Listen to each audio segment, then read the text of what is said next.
ನಮಸ್ಕಾರ. ಜೀನಿ ನ್ಯೂಸ್ ವೀಕ್ಷಕರಿಗೆ ಸ್ವಾಗತ. ನಾನು 1.4 ಬಿಲಿಯನ್ ಭಾರತೀಯರ ಅಭಿಮಾನವನ್ನು ಹೊತ್ತು ತಂದಿದ್ದೇನೆ ಎಂದು ಪ್ರಧಾನಿ ಮೋದಿ ಅವರು ತಿಳಿಸಿದ್ದಾರೆ. ಅವರು ಘಾನಾ ಗಣರಾಜ್ಯದ ಸಂಸತ್ತನ್ನು ಉದ್ದೇಶಿಸಿ ಮಾತನಾಡುತ್ತಿದ್ದರು.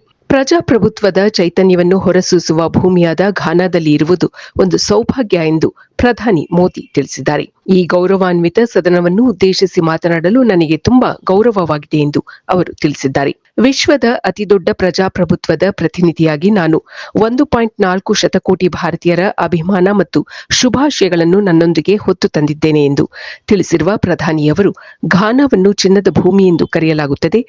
ನಿಮ್ಮ ಮಣ್ಣಿನಡಿಯಲ್ಲಿರುವ ವಸ್ತುಗಳಿಗೆ ಮಾತ್ರವಲ್ಲ, ನಿಮ್ಮ ಹೃದಯದಲ್ಲಿನ ಪ್ರೀತಿ ಹಾಗೂ ಬಲಕ್ಕೂ ಅಷ್ಟೇ ಮಹತ್ವವಿದೆ ಎಂದು ತಿಳಿಸಿದ್ದಾರೆ.